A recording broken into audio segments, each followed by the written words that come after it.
प्रथमे तो मु ओडिशार दर्शकों को बहुत बहुत धन्यवाद देवी जे एते सपोर्ट तांकर गोटे एमिति सिनेमा पई जो सिनेमा रे कमर्शियल एलिमेंट नहीं किंतु इंस्पायरिंग एलिमेंट भर्ती होकी अछि एटा कहबी मोर गोटे बहुत बड़ स्वप्न साकार होईची। बहुत वर्ष तलू जेतेबेले पाखापाखि 12-14 वर्षरू मु डॉक्टर श्रुति महापात्र सहित तांकर गोटे गुडविल एम्बासेडर हिसाब रे वॉलंटियर हिसाब रे बहुत काम रे तांक संग जड़ित जेतेबेले मु तांक जीवन विषय जानिली तांक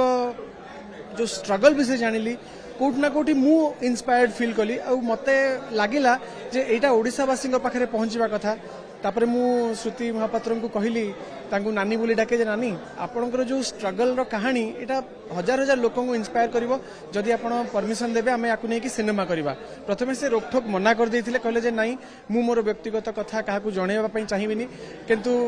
मते से बेसी भल पांती तो सही जिनसर फायदा उठेली तांकु मु कहली जे देखंतु आपण मते इंस्पायर करचंदे आ एटा आमे ओडिसा पाखरे पहुंचेबा।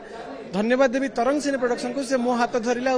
संगे संग साहाय्य कले जे ना एटा को आमे फिल्म करबा आ गोटे बड़ कैनवास रे गोटे बिग बजेट रो गोटे बायोपिक करिले प्रथम कमर्शियल बायोपिक ओडिसा रे बोली कहि परिबी। तो मोर स्वप्न थिला जे पर्दा रे श्रुति महापात्रंकर गोटे कहानी आसु आ एथि पई ओडिसावासी को धन्यवाद देवी जे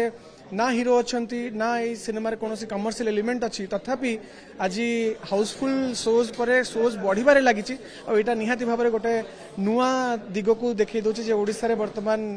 बायोपिक रो ट्रेन आरंभ हो जो कथा कहुँ कि संघर्ष करुवे स्वप्न देखुवे दुर्घटनार शिकार है भागी जाऊँगी चलचित्र किंतु से निश्चित भाव में प्रेरणा जोगे आपण जितेबाला कौन गोटे लोक को पचारे तू केमती अच्छु ना मु जमा भल ना मोर सब खराब चलছে सब नष्ट होगा सब बर्बाद होगा। तो आमर सोसाइटी रे डिप्रेशन एते मात्रा रे बढ़ी बढ़ी जाउची जे आमे कोठना कोठी आमे समस्ते सही गोटे एक्सपेक्टेशन और रियलिटी रो गोटे तामझाम भितर आमे समस्ते डिप्रेस होगी अच्छे। सही अवस्था रे जेतेबाला आपण डॉक्टर श्रुति महापात्रंकर कहानी एई पादे आकाश देखिबे तो आपणकर निजर जो दुख निजर जो असुविधा आपण संगे संगे आखि खोली जीव जे ये किछि नुह आ मो जीवन रे जहाँ भी सुविधा आसु जहाँ भी असुविधा आसु मु हारिबिनी मु संघर्ष करिबी आ जीतिबाटा निश्चित।